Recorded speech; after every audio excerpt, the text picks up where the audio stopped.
Hello friends, अगर आप India में ई कॉमर्स करते हैं, ऑनलाइन सेलिंग करते हैं या करने का मन बना रहे हैं और आपके दिमाग में क्वेश्चन चल रहा है कि इंडिया में ऐसी कौन सी कैटेगरी है जो अभी टॉप सेलिंग बनी हुई है और आगे कुछ सालों में वो सुपर टॉप सेलिंग कैटेगरी बन जाएगी और जितने भी सेलर उस कैटेगरी में बेच रहे हैं उनको पैसे अर्न करने से कोई नहीं रोक पाएगा। तो ये वीडियो आपके लिए है क्योंकि हाल में कुछ रिसर्च आए हैं जहां पे ये डेटा बिल्कुल क्लियर होता है कि आगे आने वाले सालों में, ईयर्स में इंडिया में कौन सी कैटेगरी बूम करने वाली है, खासकर ऑनलाइन मार्केट में या ई कॉमर्स में। तो चलिए इस वीडियो में आगे बढ़ते हैं और समझते हैं। मैं आपको बता दूं, हाल में ही बेन एंड कंपनी और साथ में मिंत्रा का ज्वाइंट रिसर्च सामने निकल के आया था मीडिया में, जिसमें यह दावा किया गया कि इस समय इंडिया में फैशन एंड लाइफस्टाइल कैटेगरी, जिसकी जो मार्केट साइज है वो तकरीबन 16 से 17 बिलियन डॉलर की है, जो साल 2028 तक बढ़ के 40 से 45 बिलियन डॉलर की हो जाएगी। मतलब 2 गुना से ज्यादा रिस्पॉन्स मिलेगा फैशन और लाइफस्टाइल कैटेगरी में ऑनलाइन सेलिंग करने वालों के लिए। इस समय इंडिया में जो फैशन और लाइफस्टाइल कैटेगरी का पेनिट्रेशन है वो तकरीबन 13% के आसपास है, 13% के आसपास है, जो आगे बढ़ करके 18% के ऊपर चला जाएगा। तो अगर आप फैशन और लाइफस्टाइल कैटेगरी को टारगेट करते हैं इंडिया में ई कॉमर्स करने के लिए, तो मैं आपको बता दूं कि अगले कुछ सालों में इस कैटेगरी का रिस्पांस बहुत ज्यादा बढ़िया, बहुत ज्यादा सुपर रहने वाला है। और ये बात अभी रिपोर्ट आने के बाद मैं रिपीट कर रहा हूं, ये पहले भी कुछ वीडियो में आपको बता चुका हूं जब आप हमसे क्वेश्चन कर रहे थे कि इंडिया में कौन सी कैटेगरी बूम करेगी। तो डेफिनेटली उसका एक ही आंसर है कि इंडिया में लाइफस्टाइल और फैशन कैटेगरी ही बूम करेगी, क्योंकि इस कैटेगरी में इतना बड़ा स्कोप है कि अगर आपने सही क्वालिटी कस्टमर को डिलीवर की तो आप बहुत आगे जा सकते हैं और बड़ी ब्रांड वैल्यू बना सकते हैं। फैशन लाइफस्टाइल ये मेजर कैटेगरी है, इसके अंदर बहुत सारी कैटेगरीज आती हैं, चाहे वो मेंस वियर हो, वीमेंस वियर हो,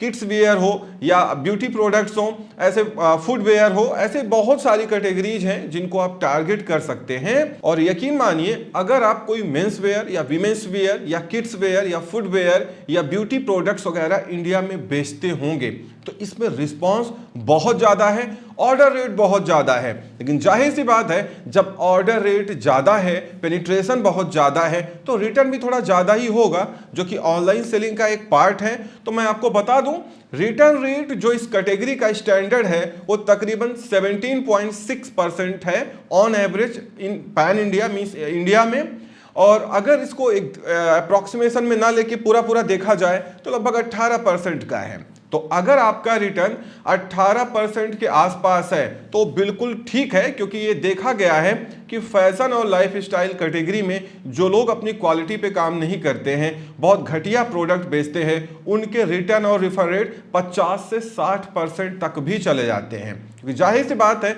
इस कैटेगरी की डिमांड बहुत ज़्यादा है तो सप्लायर भी ज़्यादा हैं और रिटर्न रेट भी ज़्यादा है, लेकिन ग्रोथ भी इसी कैटेगरी में है। और वो लोग सबसे ज्यादा ग्रो करेंगे जो खुद एक मैन्युफैक्चरर है। मान लीजिए आप कोई ब्यूटी प्रोडक्ट बना रहे हैं, आपके पास कोई ऐसी ब्रांड है जो क्रीम प्रोड्यूस करती है, बॉडी लोशन बनाती है, या आप कोई मेंस वियर बनाते हैं, वीमेंस वियर बनाते हैं, खुद की अपनी ब्रांड है, भले ही आप बहुत छोटे मैन्युफैक्चरर हों, तो आपके ग्रो करने की प्रोबेबिलिटी बहुत ज्यादा है, क्योंकि आप अपने प्रोडक्ट को अपनी वेबसाइट पे लिस्ट कर सकते हैं, सारे मार्केट प्लेसेस पे लिस्ट कर सकते हैं। क्योंकि आप खुद एक मैन्युफैक्चरर हैं तो प्राइस पे पूरा का पूरा कंट्रोल आपका रहेगा। जिस तरीके से मार्केट रिएक्ट करेगी, डिमांड रिएक्ट करेगी, तो उस तरीके से आप अपने आइटम्स को कस्टमाइज करके कस्टमर को कम रेट में डिलीवर कर सकते हो। क्योंकि ये देखा गया है ऑन एवरेज पिछले 2-3 सालों में, अगर आपके प्रोडक्ट का प्राइस 500 रुपए से कम है या 500 के आसपास है तो वो बहुत फ्रीक्वेंटली सेल होता है। जैसे जैसे